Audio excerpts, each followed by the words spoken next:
नमस्कार, जय हिंद दोस्तों। स्वागत है आपका आपके अपने यूट्यूब चैनल पर। तो आज के इस वीडियो में मैं आपको बताने वाला हूं कि यूपी ट्रिपल सी आयोग में किस तरीके से डॉक्यूमेंट वेरिफिकेशन होता है, उसकी क्या प्रोसेस है, कौन से कागज़ लगते हैं।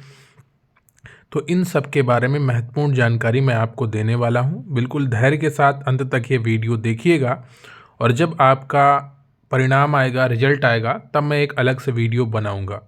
ग्रुप्स में भी शेयर करिएगा ताकि उन्हें भी ये महत्वपूर्ण जानकारी मिल सके। देखिए, ये लेखपाल जब रिजल्ट आया था डीवी का रिजल्ट, तो उसमें सभी को एक फाइल डाउनलोड करवाई गई थी। ठीक है, तो जब आपका रिजल्ट आएगा तो आपके लिए एक एडमिट कार्ड डाउनलोड का ऑप्शन होगा। कहां पर?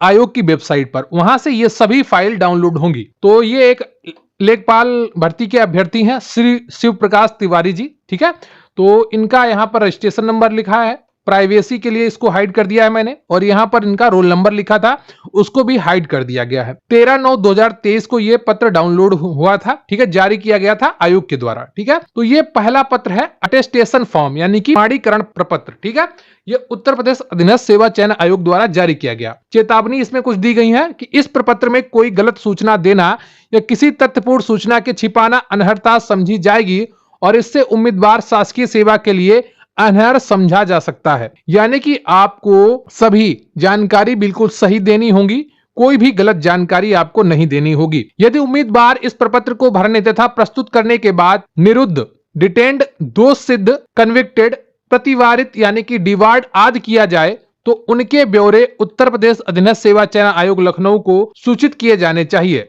ऐसे ना करने पर यह समझा जाएगा कि तथ्यपूर्ण सूचना छिपाई गई है। अभ्यर्थी का पूरा नाम यहाँ पर आयोग के द्वारा प्रिंटेड होगा। पिता का पूरा नाम आपको भरना होगा, माता का पूरा नाम आपको भरना होगा, और फिर राष्ट्रीयता, पिता माता की, पति पत्नी, ठीक है, ये सब कुछ आपको भरना होगा।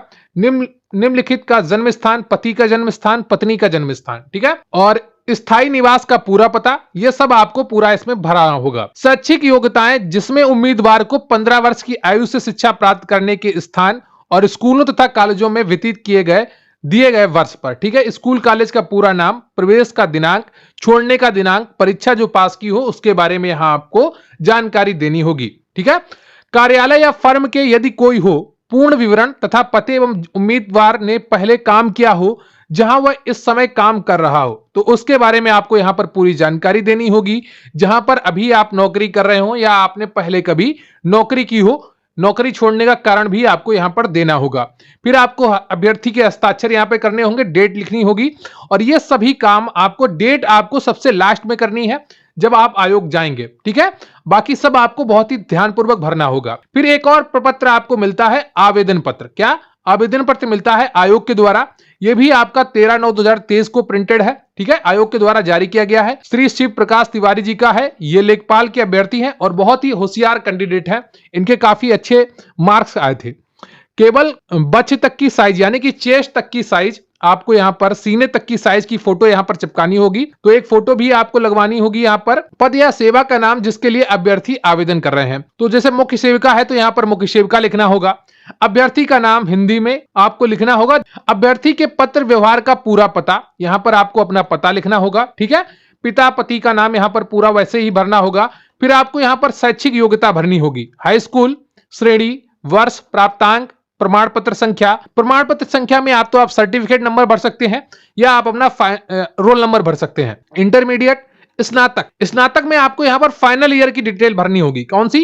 फाइनल ईयर की डिटेल भरनी होगी। ठीक है, स्नातकोत्तर। ठीक है, तो यहां पर पोस्ट ग्रेजुएशन की भर सकते हैं। अगर आपके पास अन्य कोई डिग्री है, पीएचडी है, तो वो भी, डिप्लोमा है तो उसकी जानकारी भी आप यहां पर भर सकते हैं। ठीक है, खेलकूद, अगर शारीरिक व्यायाम प्राप्त प्रवीणता हो तो उसकी जानकारी भी आप यहां पर भर सकते हैं। अभ्यर्थी अपनी विगत तथा वर्तमान नियुक्तियों का पूर्ण विवरण, यानी कि अगर आपका कोई विगत नियुक्ति है तो उसके बारे में भी आपको पूरी जानकारी देनी होगी। अभ्यर्थी विज्ञापित अनिवार्य तथा अधिमानी अर्हताओं से संबंधित निम्न विवरण भरे। तो प्रवृत्त प्रमाण पत्र संख्या भरनी होगी। फिर आपको आर्मी के बारे में आपको पूरी जानकारी यहां पर देनी होगी। और फिर इसके बाद एक और आपको मिलता है यहां पर फॉर्म आयोग के द्वारा, जिसका है देशना पत्रक, यानी कि इंडेक्स कार्ड। ठीक है, इसमें भी आपको ऐसे ही पूरी जानकारी देनी होगी। ठीक है, परीक्षाएं जिनमें उत्तीर्ण हो, ठीक है, विगत और वर्तमान नियुक्तियों का पता, पूरी जानकारी यहां पर आपको भरनी होगी। ठीक है। इसके बाद आपको एक और यहां पर कार्ड मिलता है आयोग की तरफ से। यहां पर भी आपको प्रपत्र संख्या 4 इसको कहा जाता है। प्राप्तांकों का विवरण यहां पर आपको भरना होगा। हाई स्कूल, इंटरमीडिएट सब्जेक्ट आपको इधर भरने होंगे, ठीक है। और फिर आपको ग्रेजुएशन में आपको पूरे सब्जेक्ट यहां पर भरने होंगे।